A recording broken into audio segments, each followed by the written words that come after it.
it's a different philosophy for a lot of us. In the West, it's always more, no pain, no gain. So when we all first do yoga, there's usually that natural, it takes a while to work through all those habits. But then we start to have these discoveries, and then over time, then the hope is if we can find a balanced yoga practice, and then we can be more balanced in our lives. That's that's the hope.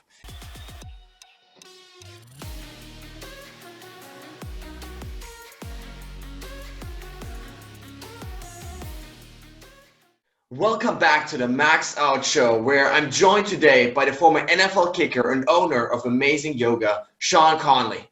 After his NFL career at the Detroit Lions, the Colts, and the New York Jets was cut short by an injury, Sean had to create a new identity for himself and now teaches yoga to Hollywood actors, the Pittsburgh Steelers, and thousands of people around the world. So Sean, welcome to the show.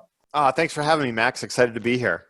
I'm super excited to have you because you are this true underdog story and your life and your story really showed that what you had to go through in order to achieve your dreams is really absolutely crazy. So to get started here, I really want to take you back to this punt pass or kick contest at age 8, after which you decided I want to go play at the NFL. So can you take us back to a moment and tell us where did that drive come from such an early age?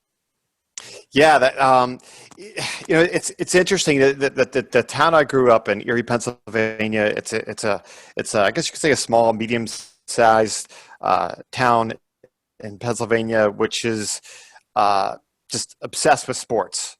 And mainly football. So, my father was a really good athlete in high school. He had a chance to play for the Pittsburgh Pirates in Major League Baseball, but this is back in the 50s, where he would have made more money in the Army than he would for baseball. So he actually decided to he had to help pay the bills. His father passed away, so he went to the Army, but he was really into sports, and so that's what got me into it.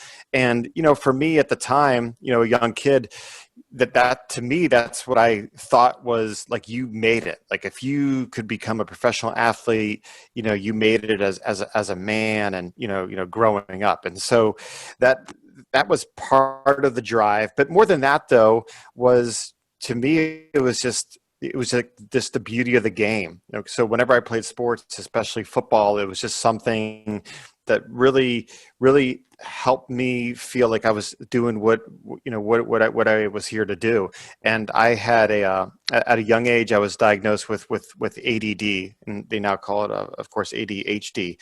And that also really, drove me in good ways and bad ways. In good ways because I would practice, and bad ways because also I would be very hard on myself as well. So that's kind of kicked off my journey, where I was, obsessed to make, Yeah, that is so amazing. I'm so fascinated by this dark side of obsession. We always talk about the good sides, focusing on how amazing it's going to feel, focusing on the dream. But it's also this huge dark side that is oftentimes overlooked. So can you tell us about those moments, this idea that, after losses, for example, you felt worthless sometimes, you write about it in your book, and how, essentially you tie your identity into, I'm good or bad based on how I perform on the field. Yeah, for sure. And, I've talked to other athletes about this as well. And it's funny, when we watch athletes on TV, they seem like they just have it all together, but the real world is they're not. They're going through self-doubt like all of us. They're going through challenges with their self-esteem, their worth, their confidence. And, so that was something that I wrote a lot. Like you said, when I would make a kick, when I'd make a field goal, I felt like, okay, I got it. But then my mind would sometimes quickly fast forward to, well, what happens if I miss the next kick? Now all of a sudden, my job is not secure anymore, and I could be gone. So I tried to, work that balance a lot, and not get too high and not get too low. But it was very difficult for me to not separate, being a football player from who I was. And because my journey was so long, from, age 8 until my mid 20s, for 17 years, that's who I thought I always was. I was a football player. And then, fast forward, when it ended, that could be tough, thinking, well, that's who you are, but now who are you? And so I went through that struggle, what a lot of people do, what's next. So Yeah, for sure. No, I can totally relate. I ran cross country and track and field also over in the US for college. And it was the same thing, right? One race or one good workout or one bad workout would essentially define how good or bad that day or that week or that month or Hmm. year even was. And so it can really take these extreme measures, and it's especially in your situation, right? You talk about this concept that one kick can change a kicker's career. So can you tell us about these really high pressure situations and environments and how you eventually learn to deal with those? Yeah, that was difficult. For example, when I was at the University of Pittsburgh, there was 7 kickers on the roster. When I got there and I walked on, I was seventh, and I worked my way all the way up to first in the starting position. But began, if I missed 2 in a row, I always kind of had that number in the back of my head because that's usually when you get on the chopping block, so to speak. I figured I could be gone. And early in the season, that actually happened to me. I missed an extra point and a field goal back to back. And then I remember going out on the field for another field goal. It was a 44-yarder against Rutgers, and I knew, like, if I miss it, this is it. My whole dream, it's over. And I made it. And then I remember, flying home on the airplane back to Pittsburgh that night, thinking, just I just try to keep telling myself, like, hey, like, you were down and out, like, your job was on the line, but you Yeah. made it. And so there's no reason to ever fall back into that negativity again. And I actually, after, like, really helped myself imprint that into my mind, I didn't miss a kick the rest of the season until the final game when one was blocked. Some guy got through on the lines, but it probably would have gone through. I just became that zone, and I realized at that time, like, how important, like, the mental game is, because I had all the skills. I could kick it straight, every time I was out there, but it was the self-talk that could make or break whether I missed a kick or not. Yeah, for sure. Reading your book, that just becomes totally obvious that even though you have the leg for it, the ability to do it, the physical one, if your mindset is in the right space, then you're just not going to make it. So can you share with us some of those lessons that Coach Amen shared with us at the University of Pittsburgh that really helped you transform the mental game? Yeah, I mean, I owe so much to Coach Amos Jones. If it wasn't for him, I highly doubt I would have made the NFL. But he was, like, there at the perfect time for me. So when I got to the University of Pittsburgh that first year, it was also his first year, and his background is very fascinating. He played and coached with Paul Bear Bryant, who's probably, like, the most famous college football coach ever in America, and he won more national championships, won more games than anyone. And he shared the story with me one day because I was watching video, and in his office, and I was actually watching a video of myself make mistakes, Yeah. and he told me, like, you can't do that. Certainly learn from your mistakes, but you need to imprint in your mind all the things that you can do, all your successes. And he told me this story when he was at Alabama after their game. So they play a game on Saturday and they'd come in the next day to watch film.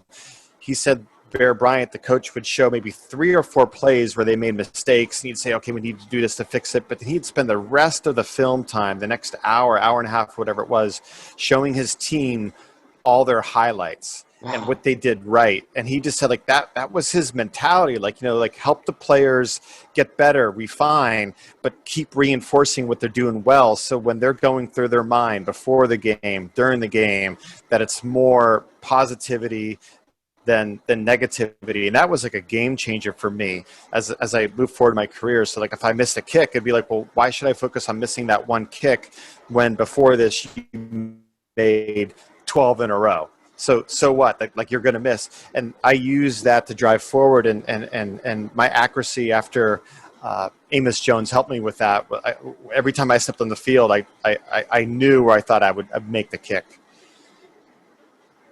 Wow, that's such a beautiful practice of really reinforcing your successes, continuously focusing them, and by that creating more of them, right? Because you go in with that confidence, you go in with that extra certainty of knowing that, hey, I've made all of these kicks before, so I'm going to make this one as well. So I love that idea. Now you also talk about this concept of focusing on the art rather than the competition. So really focusing Hmm. on just yourself and not so much on how the other guys, the other kickers are doing. So can you share with us how that also helped you transform your mindset? Oh yeah, yeah. I love that question because I know like even you know after my football career, it's so easy to get caught up in comparing, contrasting, competing, and that was one thing that I found was super effective for me when I was in these training camp battles. It was so easy just to watch them and to root for them to miss. Like, oh, I hope this Yeah. guy misses, so then I win the job. But there's nothing really I guess you could say healthy about that. There's nothing really positive about that. That's really not doing much for myself to make the job. So what I would do is just, you know, when they would kick, I wouldn't even watch sometimes, or I would try to genuinely root them on. But then I would just focus on the art of my own craft. And the when it came to the art of kicking, you could say it was trying to be more, or actually to think less and to feel more. So when I would go practice, certainly I would work on my mechanics, but I always strive to have more of a feel when I was out there. So I would take my 3 steps back and my couple steps over. So I had all the the science behind it. But the more I could just relax, and the more I could just remind myself, like, hey, this is a game. This is something you love. That I was far more effective when I would go out there and turn it more into precision and analysis. It was like a completely different way because at that point in my career, the basics were there. The only thing that would keep me from doing the basics and being successful is if I got too much in my head. Wow, so do you get that right? It's really about letting all the over analyzing and overthinking go and really stepping into flow. Mm-hmm. Exactly. Yeah, absolutely love that. I think that's so critical for any kind of competitive athlete, for any business person out there, for anyone that has actually mastered a skill, because you're already at that level, right, where you had mastered that skill. And so then what all these elite athletes do is like they always let go of the stuff, so that in that flow state they can perform at their best and they don't sabotage themselves anymore. So I absolutely love that. Now you talked before about sort of the relationships with other teammates. So how did that evolve over time? When you're essentially as a kicker, your job is really to make the shot. So was there ever, how's the relationship with other players on the team that after you won or lost games maybe even? Yeah, kickers always have a unique relationship with their teammates. I was just wanted to be like one of the guys, so to speak. And this was probably a good thing and a bad thing. It was good because I certainly had a lot of good connections with my teammates, but also what was bad was I tried to be like them in terms of like in the weight room and Yeah. training. So I trained way more than I should have as a kicker, which eventually in the end was not so great because that's why my career ended prematurely because of overtraining. But it's always hard for the kickers because they're looked at differently because they are not part of the tackling and the hitting. But there came a certain point, especially when I was in the NFL, where I was totally okay with that because at that point there, you see what these players go through. I was more than happy just being a kicker, and I kind of gave up that competitive part of being being in the weight room trying to keep up. Yeah, that's such an interesting concept that the thing that, it seems like initially this hard work and this hustle and this outworking everybody else really got you started and gave you some early wins. But then later on is actually the thing that, like you said, ended your career prematurely, right? Yeah, exactly. So it certainly helped me get to where I got in college. It certainly helped me get to the NFL. But what happened was once I signed with the Detroit Lions, instead of thinking, okay, you made it, maybe slow down a little bit. Obviously, I have the skill level to be an NFL player. I wanted to even take it to the next level. Knowing that at that point there, moderation would have made a lot more sense, and just other ways to train, like work on my mental game and so forth. But I kept driving the physical, and would still train just as hard as I did when I was in high school and college. But at that point there, it was too much. And at age 25, my body was my hips, my back were gone.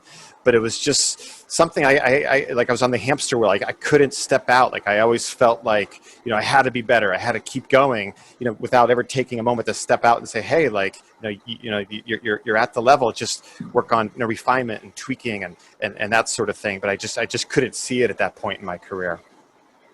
Yeah, well, I find it so fascinating because you had all these crazy ups and downs throughout your career, right? I mean, you started out essentially without a team, just training on your own. So can you take us back, first of all, to that moment? And in high school, like you didn't even have a team to train, so you were just kicking for hours on your own. Yeah, I was essentially self-taught, Yeah. other than just watching kickers on TV.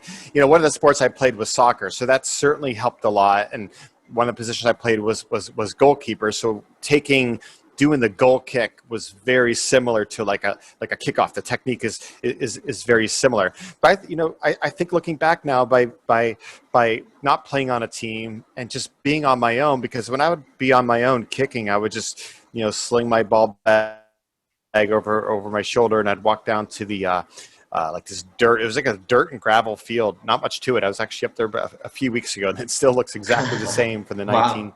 1980s.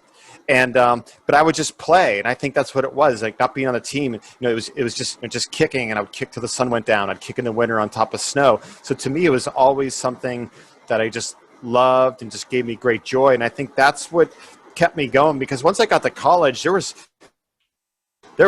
other kickers on the team. They were done. They were mentally done. They were actually on teams, through high school, and they're part of the whole recruiting process. And I was just this naive walk-on that just wanted to play, and I think that gave me a huge edge over them. And so when I showed up, I wasn't very popular at all with the other kickers. And I understand why. They had scholarships. They're probably promised, starting position. Here's this kid out of nowhere to take our positions, which in the end I ended up doing. But I think it was because I wanted it really, really bad. Yeah, it sounds like focusing on the love for the sport and really the love for kicking and engaging in activity was really what gave you sort of that competitive advantage over other guys that were maybe more in for those external rewards of having the scholarship or having the starting position. So can you talk to us about this year 19? You wrote about this equation, which is me as a giant loser. When you didn't get in your first team, you fell college at the same time. So can you take us to one of those first really low moments and share maybe how you keep that dream alive when apparently the world seems to be telling you like, no, don't do this. Yeah, that was definitely probably, yeah, I would say that was my lowest point, even lower when I got cut by other NFL teams, because by then I was so used to, when I was being cut by NFL teams, I was so used to rejection, I was able to get over it much quicker. Yeah. But this was my first big thing of rejection. What happened was my whole plan from high school, since I didn't play high school football, was to walk on to a Division I school. But when it came time to actually go to college, I thought maybe I'll just get my feet wet at a smaller school, Division III school. So I called up the coach and said, hey, I'd like to walk on. He said, hey, sounds good. Why don't you meet me on the first day of practice? I'll get your pads and so forth, your locker. So I show up, and he's not there that day. So I'm thinking, okay, there must be miscommunication. So I come back the next day, and I see the coach, and he tells me, we don't need you. And that to me was like, wow, like what am I going to do now? Like, this was everything. This was my plan that I had in place. And the small school, it's not even like, big school, Penn State, Notre Dame. It's a smaller school saying, we don't need you. We don't think you're good enough. We don't need another kicker. I was watching their practice, the day before, and I'm like, I can kick with this team. But it just didn't matter. The coach, no matter how I tried to talk him into it, he wasn't going to have it. So I spent the next couple months of that semester drinking, really depressed. I ended up getting a DUI, just thinking like everything was like, that was it. It was shattered. And it only took, time certainly helped me move on that. But it also, what really helped is when I went home and I dropped out of school, I just started to kick again. And it was the dead of winter, eerie, especially at the time. Like it would snow, and you'd see the first snow in November, and you wouldn't see Oh the yeah. grass again until March or April. So it was just getting out there and kicking, and I think it was the exercise and just doing what I loved again. Whether I was on a team or not, just got me to come back and to look like, hey, this isn't over. And eventually I found another small school, and it was like the perfect timing. They hadn't had a college football team since the end of World War II, and they were just looking to start a roster, so it was perfect. I went there, and then that's what propelled me to have the confidence to go to the University of Pittsburgh eventually. But I think it was just what got me through that was just not just sitting around and sulking. Because when I sat around and sulked about my situation stinks, there's nothing I can do about it. But when I went out there and put into action and started practicing, like, hey, this is what you want to do, then I was able to get out of this this level of depression and to move forward. Yeah, I absolutely love the story. So can you talk to us more about this moment of rejection? You're like, hey, we don't need you, we don't want you, right? You don't have a place on our team, and then you first go back to this way that most people go to, right? It's like drinking and sitting around and sulking and sitting in our butts, right? But like, what compelled you then? And also later on, when you got better at really dealing with rejection, how do you move on from those failures and those challenges and be like, okay, I'm gonna just go and try again?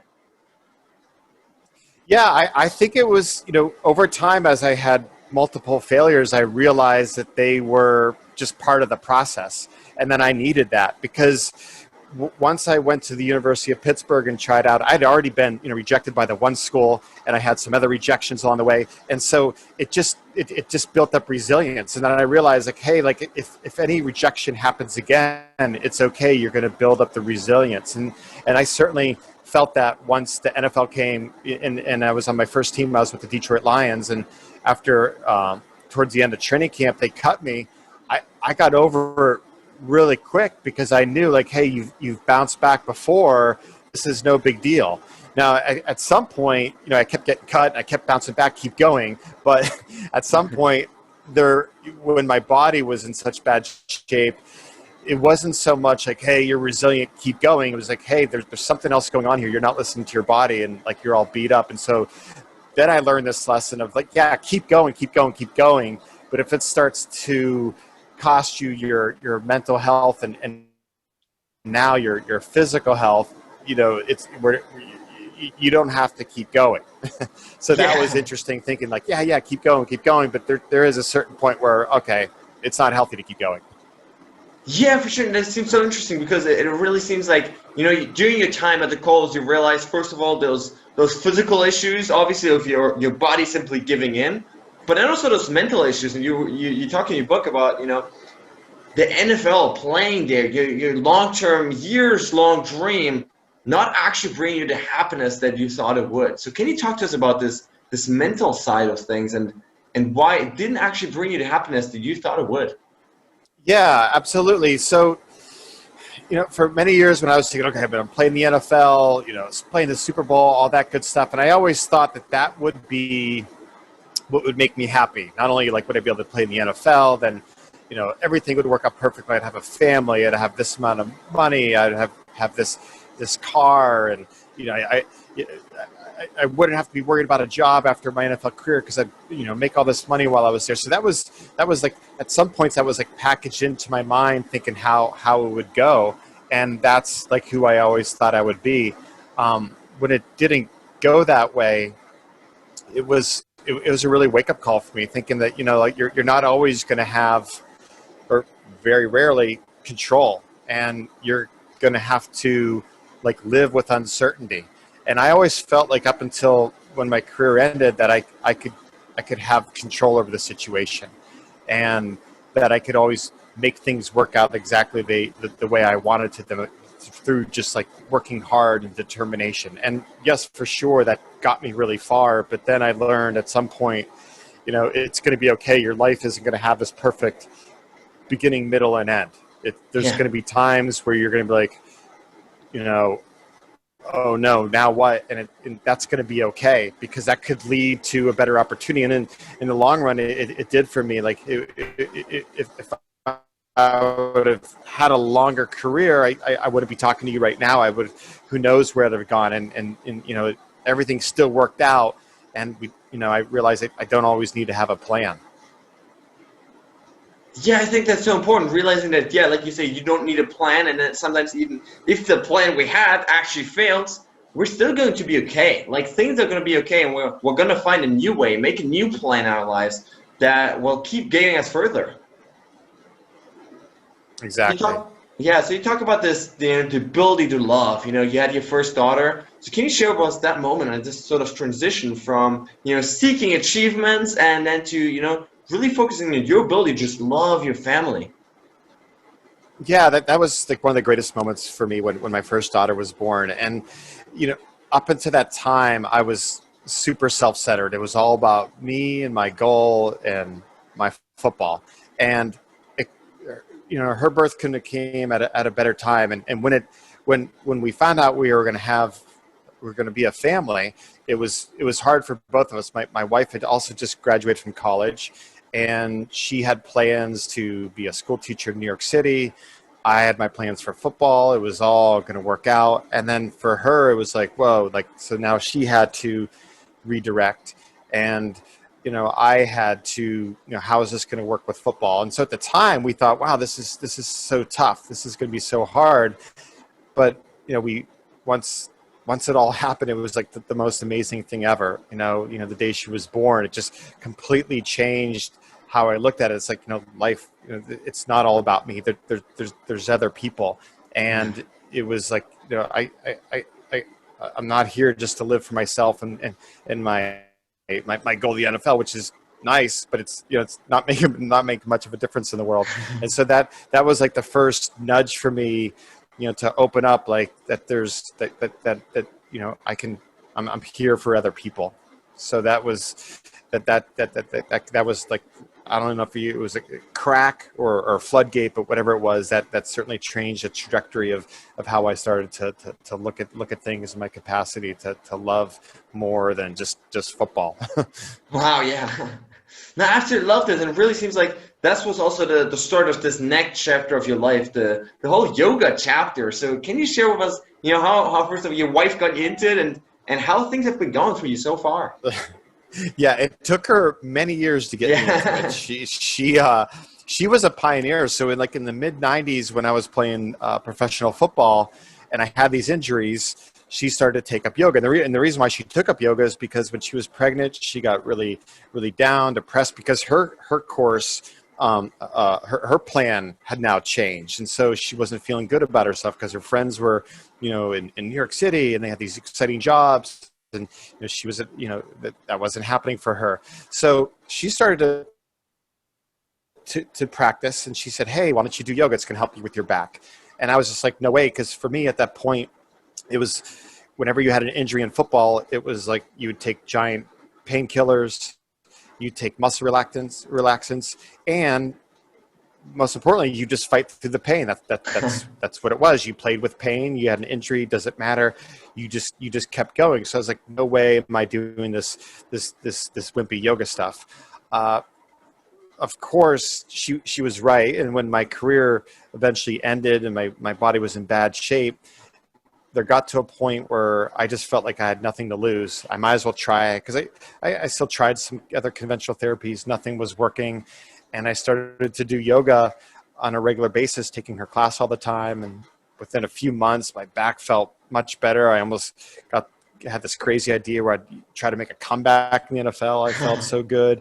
But the best part about it was the more I practiced yoga, then I started to realize it had benefits beyond the physical. And then it had these, for me, these amazing mental benefits. And one thing that I struggled with when my NFL career ended was I was stuck, like with feelings of regret and looking into the past. Like, oh, if I would have trained less, you'd still be in the NFL. And I'd beat myself up. I'd say all these things to myself, like, what, that was so stupid of you to keep training like that, time. But the more I practiced yoga and did the meditation, it just was something that I'd never done for myself, was just to, breathe and to not push and to not press and not compete. And it took a while for me to realize that or to experience that in yoga, because when I first would practice yoga, I would just push and press and compete and look around. Yes, And you see bring the how all same these, competitive women mindset, in the like class.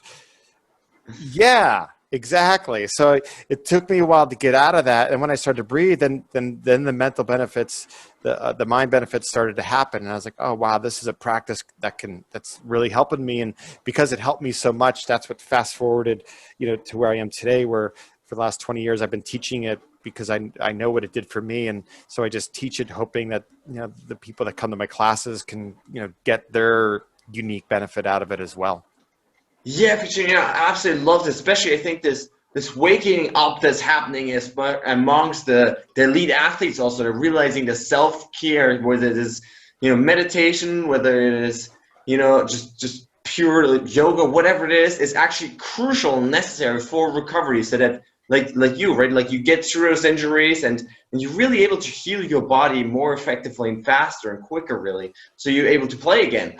And I think there's such an important movement that's really happening. So can you share maybe your biggest insights that you've gained over the years around like how do you actually create an effective yoga practice for our listeners and actually make it sustainable?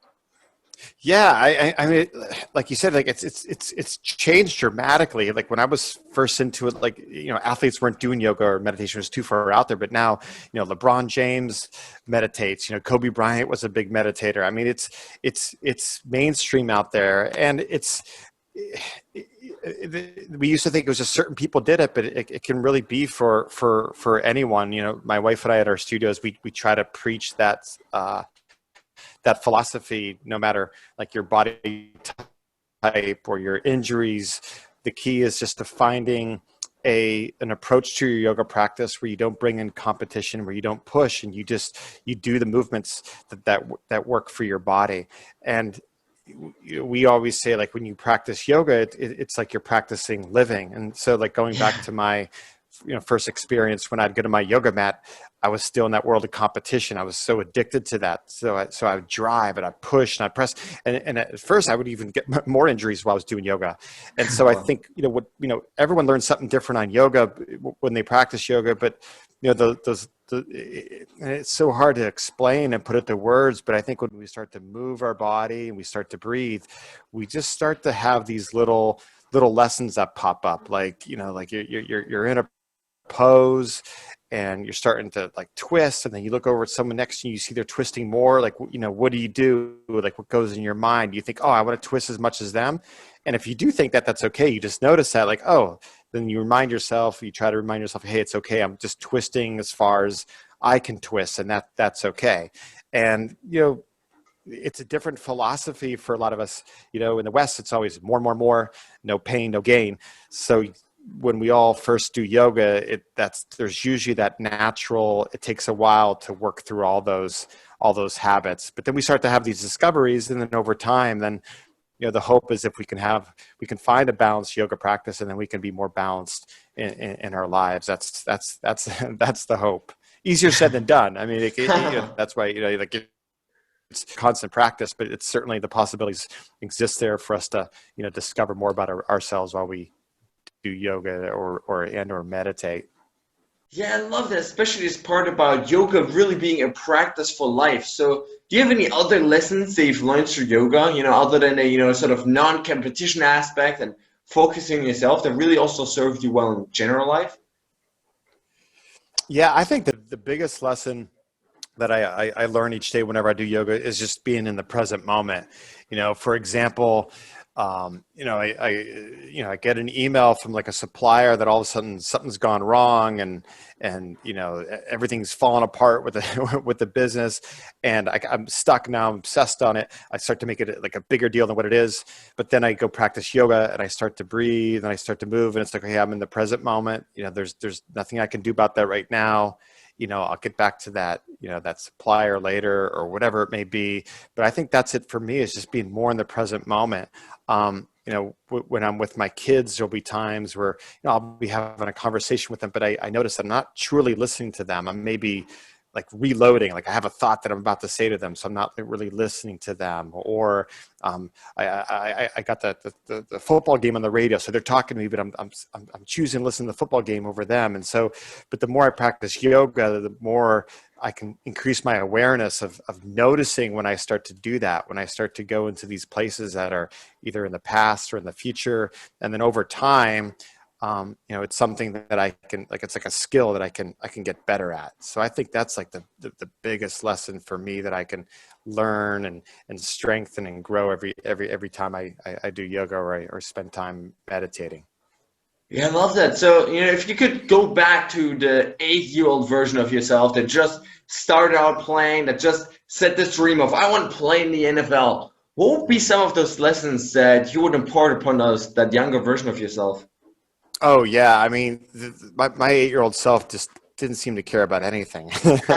I mean, he just was in the present moment. Actually, it was funny that you asked that, because like one of when I was trying out for the New York Jets, it was the third team that I was trying, or my third stop in the NFL, and I remember the night before I was in the hotel room and I was really starting to doubt myself for a while. Like, okay, this is it. Like you've already been with two other teams, and if you don't latch onto this team, like it's over.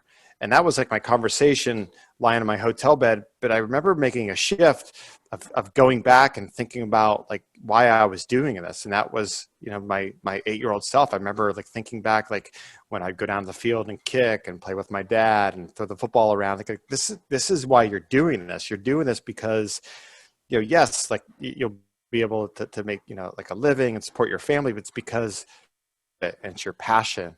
And the next day when I tried out for the Jets for this one-day tryout, I had the best workout Wow. of my life. I kicked like I was able to go beyond 60 yards, and they'd either go through the goalpost, or if I missed, they still had the distance. I was just completely in the zone. It was crazy because I didn't even kick that well, a few days before back in Pittsburgh before I got on the plane to go for the tryout. But it was just this small shift in just how I looked at it. Instead of this like, oh, putting all this pressure on myself, like, you have to make this.